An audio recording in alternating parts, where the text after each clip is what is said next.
एकदम ध्यान से देखो, जब भी इस तरह से क्वेश्चन आएगा तो कैसे करना होता है। जब भी लैडर वाला क्वेश्चन है तो आपको थोड़ा सा दिमाग चलाना पड़ेगा। एक दीवार खड़ी करनी है, एक जमीन रखना है और यहां से आपको सीढ़ी को यहाँ टिकाना है। ये लैडर है यानी सीढ़ी है, ये आपकी सीढ़ी है, ये लैडर है, याद रखो। ये समझो ए बी दीवार है, वॉल है, और ये बीसी जमीन है, बीसी, और एसी जो है ये लैडर है, सीढ़ी है। लैडर मतलब सीढ़ी, ये लैडर है। ठीक है, ये कंसेप्ट आपको सिर्फ ट्राइंगल याद रखना है। क्या आप लोगों को पाइथागोरस थ्योरम आता है बच्चों? अगर आपको पाइथागोरस थ्योरम आता है तो ये क्वेश्चन आपके लिए आसान हो जाएगा। कैसे? देखो, जब भी लैडर वाले क्वेश्चन आएंगे ऐसे ही कुछ करना। A ladder 5 metre in length is leaning against a wall. एक सीढ़ी है जो 5 मीटर लंबी है, 5 मीटर लंबी है, और यहां से दीवार के ऊपर झुकी हुई है।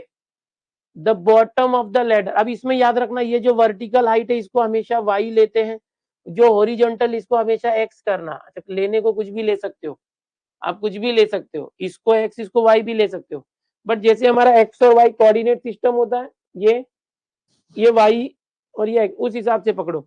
ये वाई और एक्स है समझो, और ये 90 डिग्री है समझो, क्योंकि दीवार सीधी खड़ी रहती है। फिर देखो बोल रहा है कि the bottom of the ladder, ये जो बॉटम ऑफ द लैडर है is pulled along the ground away from the wall.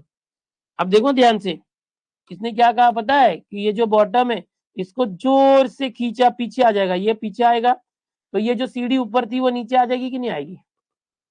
अगर नीचे से सीढ़ी को पकड़ के खींचोगे तो ऊपर वाला जो सीढ़ी का हिस्सा है वो नीचे आ जाएगा, और ये सीढ़ी का हिस्सा इधर आ गया। समझे कि नहीं? समझो ये सीढ़ी है, ये नीचे से खींचेंगे तो ऊपर वाला नीचे आएगा ना, ऐसे। तो ये इस तरह से, तो ये जो हिस्सा होता है ना बच्चों, ये होता है d Y by D t, मतलब चेंज इन वाई। और ये जो हिस्सा है ना बच्चों, ये d x by D T है, चेंज इन एक्स। ये जो यहाँ से यहाँ तक है ये d x by D T है, और ये जो है यहाँ से यहाँ तक ये D Y by D T है, rate of change of Y. जो वाई है वो कम होता है, देखो ये जो वाई है पहले ज्यादा था, हाइट ज्यादा थी, अब ये सीढ़ी नीचे आ गया तो वाई छोटा हो गया, तो ये वाई कम होता है। जो एक्स है वो इतना था, अब ये d x by D T और ज्यादा हो गया, तो ये एक्स ज्यादा हो गया। ठीक है, ये थोड़ा बेसिक कंसेप्ट है। अब यहाँ पर देखो क्या दिया है, ध्यान से देखना। The bottom of the ladder is pulled along the ground away from the wall at the rate of 2 metre per second. ये जो बॉटम को दूर खींचा तो उसका रेट कितना होगा? ये dx बाई dt दिया हुआ है, एकदम इजी है, 2 है, 2। ओके, उसका यूनिट वगैरह मत लिखो। फिर how fast is the height on the wall decreasing. ये जो दीवार है इसकी हाइट डिक्रीज हो रही है, कितनी तेज हो रही है, मतलब रेट ऑफ चेंज ऑफ इसकी हाइट क्या है, ये पूछा है। ठीक है, और क्या? when the foot of the ladder is 4 metre away from the wall. ये जो फुट है, ये जो सीढ़ी है, ये सीढ़ी का जो फुट है, जब यहां से दीवार से ये 4 मीटर दूर है, यानी एक्स जो है 4 मीटर है। एक्स क्या है? 4 मीटर है। समझने की कोशिश करना बच्चों। इसी ट्राइंगल को मैं यहाँ साइड में वापस बनाता हूँ समझाने के लिए। देखो बच्चों, सीढ़ी की जो है लेडर वो 5 मीटर हाइट है, जो नीचे एक्स है वो 4 मीटर दिया है। तो आप अपना दिमाग चलाओ पाइथागोरस थ्योरम से, पाइथागोरस थ्योरम से। भाई पाइथागोरस थ्योरम याद करो, क्या था? अगर मैं बोलूं ये एबीसी है तो आपको पता है ना, ये 5 का स्क्वायर और 4 का स्क्वायर और इसका स्क्वायर क्या होता था? एबी का स्क्वायर, एबी के स्क्वायर में इसका स्क्वायर प्लस करेंगे तो इसका स्क्वायर आता है, पाइथागोरस थ्योरम। तो एबी का स्क्वायर कैसे आएगा? सीधा ये जो है एसी स्क्वायर में से बीसी स्क्वायर माइनस करो, 5 स्क्वायर माइनस 4 स्क्वायर।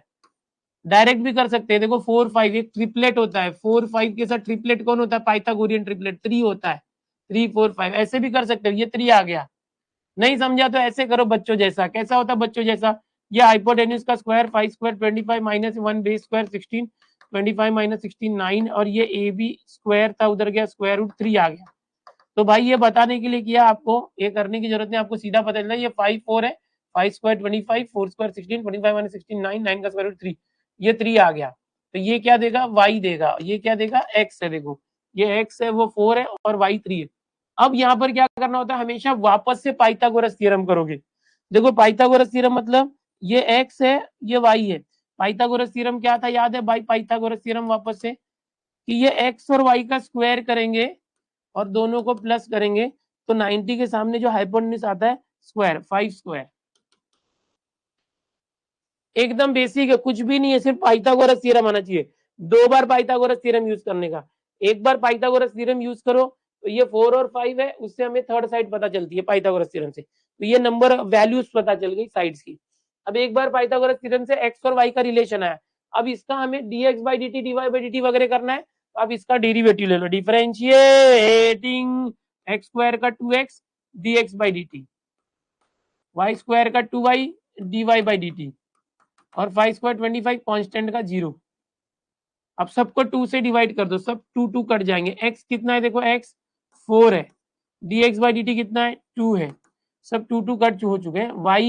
y यहां से आया था देखो, ये y आया था देखो, ये y 3 आया था, y कितना है 3 है, dy/dt निकालना है, खत्म। ये 2 सबको डिवाइड बाय 2 किया, कट गए।